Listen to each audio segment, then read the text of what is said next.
So hello student, Rajasthan सरकार के जो इलेक्ट्रिसिटी डिपार्टमेंट है उसमें ये मच अवेटेड रिक्रूटमेंट आ चुकी है 2026 में। ये आई थी पिछले 4 साल पहले।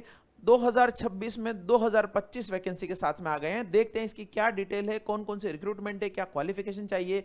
चूंकि थोड़ा हटके रिक्रूटमेंट है तो इसमें एज रिलैक्सेशन कितना मिला है इस बार, क्योंकि 3 साल का एज रिलैक्सेशन भी मिला है। सैलरी क्या हो सकती है, सिलेबस में क्या आएगा, प्री होगा, मेंस होगा, नेगेटिव मार्किंग, इन सब के बारे में विद इन 5 to 10 मिनट्स हम बात कर लेते हैं। तो जैसा कि आप यहाँ देख सकते हैं 2026 का नोटिफिकेशन है राजस्थान राज्य विद्युत उत्पादन निगम लिमिटेड, यानी जो इलेक्ट्रिसिटी प्रोडक्शन करने वाला संस्थान है राजस्थान में, उसके लिए रिक्रूटमेंट आई है। हालांकि ये जो डिस्ट्रीब्यूशन ट्रांसमिशन उन सब की कंपनियों के लिए भी है, लेकिन नाम RVUNL का लिखा गया है यहाँ पर।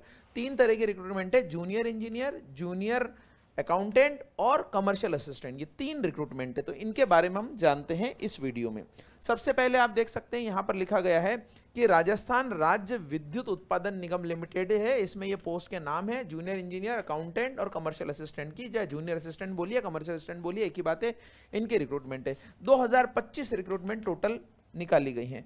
एग्जाम जो है वो ऑनलाइन होगा और मोड ऑफ एप्लीकेशन भी ऑनलाइन है। 5 अगस्त से 25 अगस्त के बीच फॉर्म भर सकते हैं। रिटर्न एग्जाम और DV होगा, कोई इंटरव्यू नहीं रखा गया है। राजस्थान सरकार की ये भर्ती है।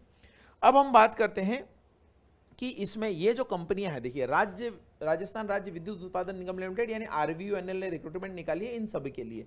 तो कुछ पोस्टें RVUNL की भी है, कुछ जो प्रसारण करती है राजस्थान राज्य विद्युत प्रसारण यानी ट्रांसमिशन ऑफ इलेक्ट्रिसिटी, उसमें भी है RVPN में।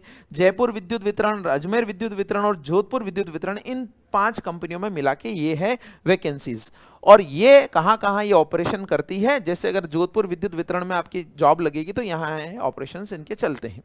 अब हम बात करते हैं कुछ बेसिक चीज़ों के बारे में। ये वैसे मैंने आपको बता दिया 25 तारीख से चलेगा, ये 5 कंपनियां बता दी गई हैं। अब बात करते हैं बेसिकली पोस्ट के बारे में। तो देखिए यहाँ पर जो इलेक्ट्रिकल में जूनियर इंजीनियर है वो 700 वैकेंसी है, मैकेनिकल में 110 है और सिविल में 32 वैकेंसी है। सबसे ज़्यादा जो वैकेंसी है वो 762 वैकेंसी है, 765 यानी 765 वैकेंसी है कमर्शियल असिस्टेंट की।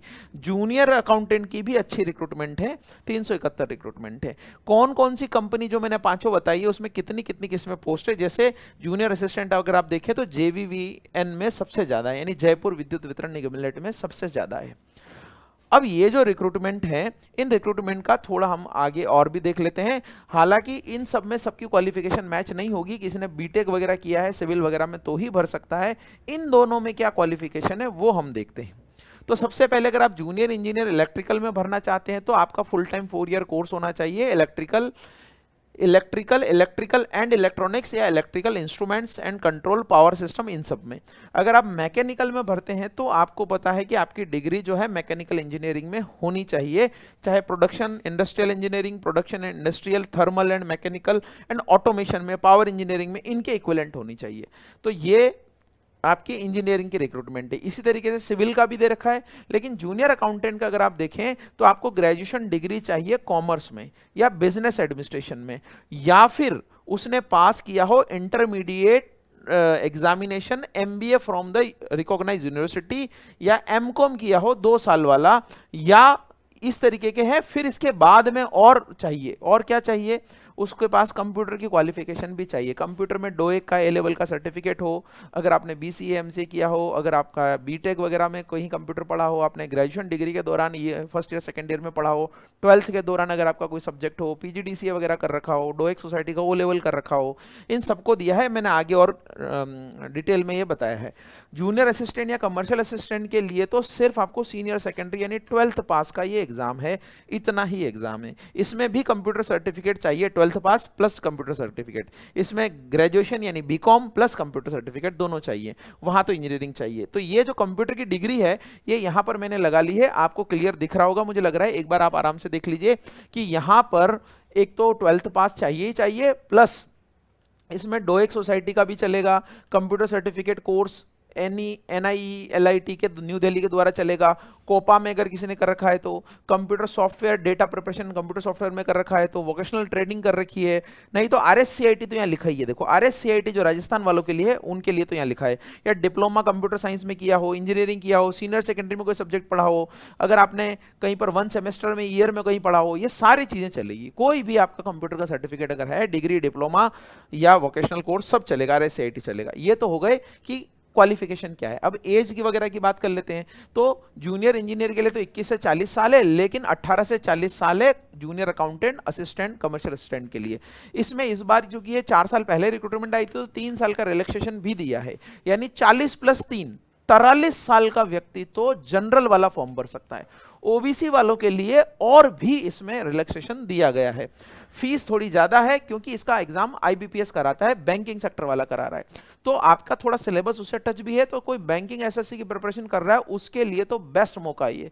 और हमारा 9 तारीख से बैच भी स्टार्ट हो रहा है, आप चाहें तो उसमें भी एडमिशन लेके इसकी तैयारी को अपना धार दे सकते हैं। अगर कोई कैटेगरी में है तो 500 रुपये उसका चार्ज लगेगा। अब हम इसमें क्या है, रिटर्न एग्जामिनेशन होगा, DV होगा और मेडिकल एग्जामिनेशन होगा। DV और रिटर्न एग्जामिनेशन इस बार प्री और मेंस में बांट दिया है इन्होंने, प्री मेंस और आपका जो टाइपिंग टेस्ट है उसमें बांट दिया। तो किसमें टाइपिंग होगा क्या होगा वो मैं आपको बताता हूं। जैसे आपका जूनियर इंजीनियर का एग्जामिनेशन है तो प्रोफेशनल नॉलेज का आएगा 60%, 40% आएगा reasoning, GK, Hindi, English, mathematics, इनका आएगा। टोटल 100 नंबर का 100% का इस तरीके से आएगा, पार्ट A पार्ट B। इसी तरीके से आप अगर यहां देखें, जो ये जूनियर अकाउंटेंट का है, जूनियर अकाउंटेंट का जो सिलेबस है यहां पर भी 2 पार्ट में बांट दिया है। एक पार्ट तो आपका 60% वेटेज दिया है जो आपका प्रोफेशनल नॉलेज है, यानी आपको दिख रहा होगा, आई होप एक बार, corporate accounting, income tax, cost accounting, ये आपने बीकॉम में पढ़ा होगा, वो 60% आएगा। और 40% वेटेज दिया है इसमें reasoning, mathematics, general awareness, Hindi, English, इन सब के लिए दिया है। तो जूनियर अकाउंटेंट के लिए ये है 2 घंटे का पेपर होगा जिसमें ऑब्जेक्टिव क्वेश्चंस आएंगे। क्लियर है। और जो ये रीजनिंग वगैरह है इसका भी सिलेबस यहाँ पर पूरी तरीके से दिया है। रीजनिंग में आपका एनालिटिकल रीजनिंग, नंबर सीरीज वगैरह ये आएंगे। मैथमेटिक्स में आपका जो क्लास 10th का आएगा, हिंदी इंग्लिश भी क्लास 10th का आएगा। जनरल नॉलेज में जो करंट इशू है राजस्थान के, बाकी national, international, games, geography, science, Indian polity, इस तरीके से ये सारे आपके पेपर में आएंगे। लेकिन इसका वेटेज जो है सिर्फ 40% है, 60% वेटेज इसका है। ये फाइनल सिलेक्शन होगा इसी के बेस पर। और स्कीम ऑफ एग्जामिनेशन जो अगर हम बात करें कमर्शियल असिस्टेंट के लिए, तो कमर्शियल असिस्टेंट के लिए भी इसी तरीके का पेपर होगा, लेकिन उसमें जो फेज 1 होगा और फेज 2 होगा।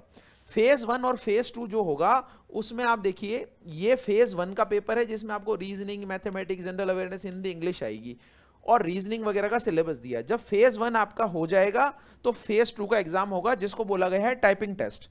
तो ये टाइपिंग टेस्ट होगा जिसमें आपका स्पीड टेस्ट और एफिशिएंसी टेस्ट भी देखा जाएगा। तो 25-25 मार्क के ये जो है हिंदी में 2 और इंग्लिश में 2, यानी 4 टेस्ट होंगे आपके, इस तरीके से आएगा। तो अभी आपको लग रहा होगा कि बहुत सारी इसमें डाल दी है चीजें, लेकिन ऐसा नहीं है। अगर आप रिटर्न निकाल लेंगे, पहले तो प्रीलिम्स होगा इसमें, अगर आपने प्रीलिम्स क्लियर कर लिया तो प्रीलिम्स के बाद में प्रीलिम्स के नंबर तो जुड़ेंगे नहीं, मेंस के नंबर जुड़ेंगे। और अगर मेंस क्लियर कर लिया तो टाइपिंग टेस्ट देना है। सबसे अच्छी बात क्या है, आप जो लोग ग्रेजुएशन या 12th क्लास में हैं वो भी फॉर्म भर सकते हैं। आपका कंप्यूटर सर्टिफिकेट नहीं है तो अभी फॉर्म भर दीजिए RSCIT का, क्योंकि डीवी के टाइम पे ये आपको योग्यताएं चाहिए। ग्रेजुएशन, 12th, कंप्यूटर सर्टिफिकेट, ये सारा सिर्फ और सिर्फ आपको डीवी के टाइम चाहिए। उस समय भी अगर आपका रिजल्ट आ जाएगा, डेट ऑफ रिजल्ट देंगे और डेट ऑफ रिजल्ट डीवी से पहले का होना चाहिए। तो इस तरीके से मैंने आपको बताया। अब आप ध्यान रखिएगा, जूनियर अकाउंटेंट के लिए तो नेगेटिव मार्किंग होगी, कितना ये अभी दिया नहीं है, 1/3 होती है जनरली। लेकिन जूनियर असिस्टेंट के लिए, जो कमर्शियल असिस्टेंट के लिए है, वो नेगेटिव मार्किंग प्रीलिम्स में नहीं होगी, मेंस में होगी। तो यहां पर ध्यान रखिएगा, जूनियर असिस्टेंट का पेपर 2 तरीके से होगा, पहले प्री होगा फिर मेंस होगा। प्री के नंबर कहीं पर भी नहीं जुड़ेंगे, सिर्फ मेंस क्वालिफाई करेंगे, लेकिन मेंस के नंबर और आपका जो टाइपिंग टेस्ट है उसके नंबर जुड़ेंगे। तो जो मेंस में ये जो सिलेबस है मेंस का, ये वाला प्रीलिम्स और मेंस का सिलेबस सेम है, लेकिन इसमें मेंस में वेटेज इसको कितना परसेंट दिया है, वेटेज दिया है इसको केवल और केवल 40%। 40% वेटेज दिया है इसको, सिलेबस को। 60% वेटेज दिया है टाइपिंग को। यहां पर ये एक अलग ही तरह का एग्जाम ये कंडक्ट कराने जा रहे हैं, जहां पर रिटन एग्जाम जो होगा वो 40% वेटेज है, लेकिन जो आपका स्किल टेस्ट होगा, टाइपिंग टेस्ट होगा, उसमें 60% वेटेज आपको दिया है हिंदी इंग्लिश की टाइपिंग का। किसी को नहीं आती है भाई, बहुत आप चिंता मत करो, राजस्थान गवर्नमेंट के एग्जाम है, अभी टाइम लेंगे, प्री होगा, मेंस होगा, तब तक आराम से सीख सकते हो। और बहुत लोग अच्छा रिक्रूटमेंट है, सेलेक्ट होते हैं इसमें, 750 वैकेंसी तो सिर्फ इसी की है। फिर ये सैलरी दे रखी है, सैलरी से तो आप जो है वो मत सोचना, ये 20,800 का बेसिक है, ये बेसिक है, ये मत सोचना कि 20,000 30,000 सैलरी मिलेगी, ये बेसिक है। लेकिन आपको पता है कि 2 साल का प्रोबेशन टाइम होता है, प्रोबेशन पीरियड में आपको सैलरी कम मिलती है इसमें। तो ये आपका मैंने एक बार के लिए पूरा बता दिया है। 5 अगस्त से लगाकर जो आपकी डेट है 20 अगस्त, उस तक फॉर्म भर सकते हैं, लेकिन आप पहले ही फॉर्म भर दीजिएगा, क्योंकि हो सकता है आपको बाद में सर्वर में इशू आया। चूंकि आईबीपीएस एग्जाम करा रहा है, इसलिए एसएससी और बैंक के स्टूडेंट के लिए तो ये बहुत ही गोल्डन अपॉर्चुनिटी है, क्योंकि राजस्थान का सिलेबस वो पूछते थे पहले, वो उनको आता नहीं था। इस बार तो पूरे सिलेबस का वेटेज ही 40% कर दिया है, तो उसके लिए बहुत अच्छा है, बहुत लोग भर सकते हैं इस फॉर्म को। तो ज़रूर आप फॉर्म भरिएगा। मिलेंगे अगले वीडियो में। Thank you so much.